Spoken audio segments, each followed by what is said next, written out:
राष्ट्रीय जनता दल यानी आरजेडी पर एक बार फिर से मनमानी का आरोप लगा है। ये आरोप इस बार वामपंथी दल सीपीआई एमएल ने लगाए हैं।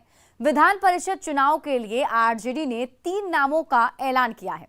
आरजेडी ने कारी सोहेब, मुन्नी देवी और अशोक पांडे को उम्मीदवार बनाया। प्रदेश आरजेडी अध्यक्ष जगदानंद सिंह ने कहा कि पार्टी ने हर वर्ग का ख्याल रखा और सबकी सहमति से ये फैसला लिया गया है।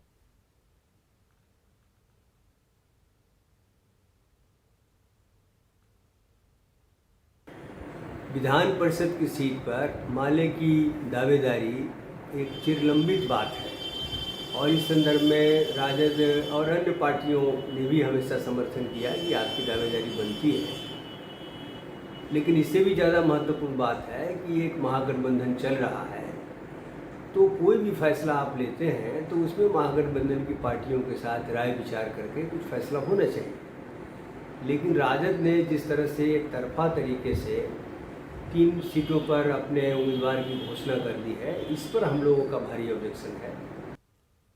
जगदानंद सिंह ने प्रत्याशी के नाम का ऐलान कर दिया। पार्टी की ओर से दावा किया जा रहा है कि सहयोगियों के साथ चर्चा के बाद नामों का ऐलान हुआ है, लेकिन कांग्रेस इस पूरे मामले पर कुछ और ही कह रही है।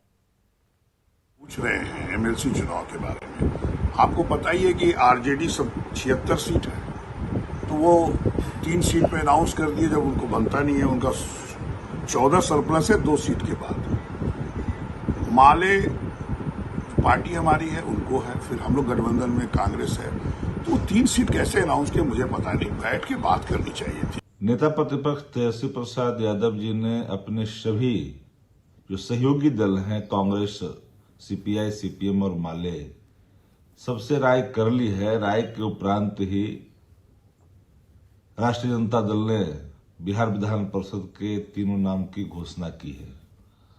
वाम दल से लगातार 2 बात भी हुई है, और कोई अगर घटक दल यह कहते हैं कि विश्वास में लिया नहीं गया है तो ये गलत होगा। सबको विश्वास में लेकर के ही निर्णय लिए गए हैं। और इसी बीच बड़ी खबर आपको बता दें, कांग्रेस विधायक शकील अहमद खान का बड़ा बयान सामने आया है। आरजेडी को उम्मीदवार उतारने का खामियाजा भुगतना पड़ेगा, ये कहा है शकील अहमद ने। आरजेडी को गंभीर परिणाम भुगतने पड़ेंगे। कांग्रेस और माले से आरजेडी ने कोई भी बातचीत नहीं की है और बिना हमारे समर्थन के आरजेडी के उम्मीदवार की जीत नहीं हो सकती है। एमएलसी उम्मीदवार के मसले पर कांग्रेस और माले एक साथ हैं और दोनों मिलकर उम्मीदवार उतारने की तैयारी में हैं। तो इस वक्त की सबसे बड़ी खबर आपको बता रहे हैं, हमारे सहयोगी शैलेंद्र हमारे साथ जुड़े हुए हैं। शैलेंद्र, देखिए, पहले से अंदाजा लगाया जा रहा था कि जब से ये आरोप जो है माले की तरफ से लगाया गया कि बातचीत नहीं हुई, तभी से लग चुका था कि एक बड़ा कदम जो है कांग्रेस और माले की तरफ से उठाया जाएगा। क्या माना जाए, उम्मीदवार उतारा जाएगा? बिल्कुल, देखिए, अब इस ओर ही बातचीत कांग्रेस और माले के नेताओं में चल रही है कि आखिर अब आगे की क्या रणनीति अपनाई जाए। क्योंकि सबसे बड़ी बात है इस पूरे मामले में कि कांग्रेस और माले के जो विधायक हैं उनकी संख्या बल इतनी है कि वो एक उम्मीदवार को जिता सकते हैं और बिना कांग्रेस और माले के समर्थन के आरजेडी के तीसरे उम्मीदवार की जीत नहीं हो सकती है। लिहाजा ये चाल कांग्रेस और माले ने चली है और ये सोची समझी रणनीति के तहत ये लोग आगे बढ़ रहे हैं। ऐसे में आरजेडी को अब बातचीत करनी होगी, लेकिन फिलहाल ये दिखाई पड़ रहा है कि कांग्रेस और माले में नाराजगी है। माले के नेताओं ने भी इस पर बयान दिया और अब कांग्रेस में एक के बाद एक, पहले जो सीएलपी लीडर हैं उन्होंने बयान दिया सुबह में, और अब जो शकील खान है जो विधायक है कांग्रेस पार्टी के, उन्होंने बयान दिया। मतलब साफ है कि कांग्रेस ने मूड बना लिया है कि वो इस पूरे चुनाव में, जो विधान परिषद का चुनाव है, इस चुनाव में किसी तरीके से उम्मीदवार उतारा जाए, और इस रणनीति पर इन लोगों ने काम करना भी शुरू कर दिया है। और खास तौर पर नाराजगी इस बात को लेकर है कि आखिर इनसे पूछा क्यों नहीं गया, इनसे चर्चा क्यों नहीं की गई, एक बैठक क्यों नहीं बुलाई गई। बिल्कुल शैलेंद्र, अक्सर ऐसा देखने को मिला है, जैसे कि आरोप भी लगते रहे हैं हमेशा से आरजेडी पर कि गठबंधन धर्म का पालन आरजेडी नहीं करती है। तो ऐसे में क्यों ऐसा बार बार होता आ रहा है, इसको क्या माना जाए? आरजेडी आखिर किस सोच को लेकर आगे बढ़ रही है?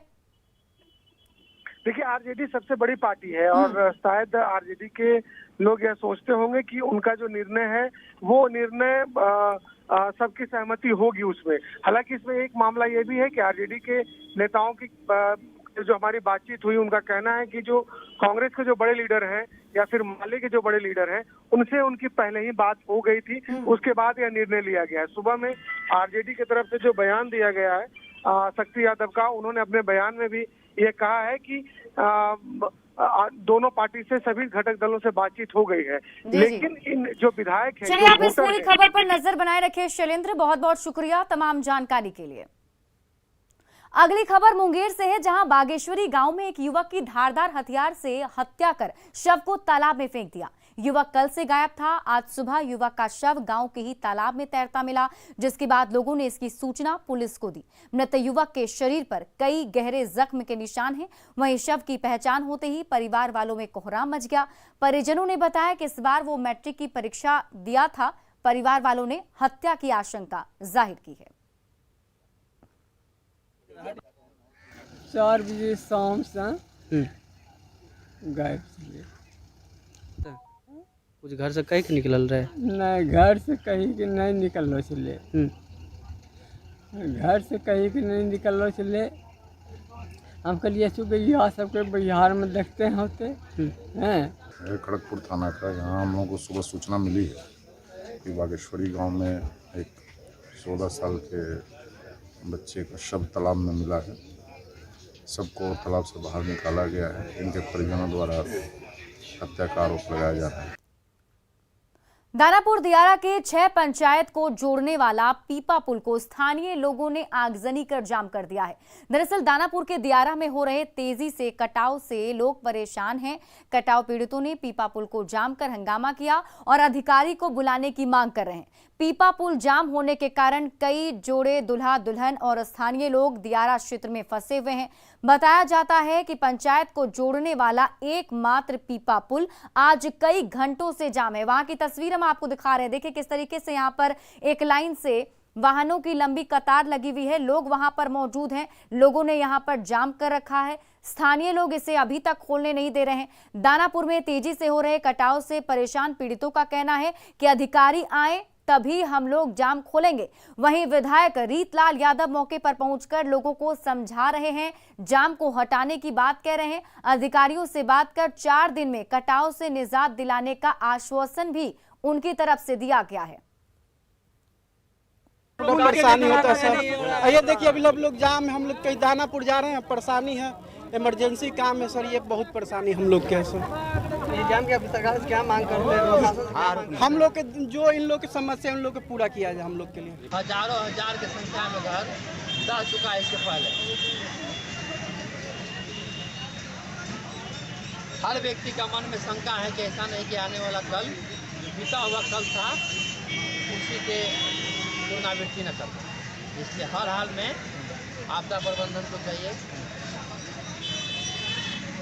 सरकारी तंत्र को चाहिए कि किसी भी हाल में जितना जल्द से जल्द हो कटाव।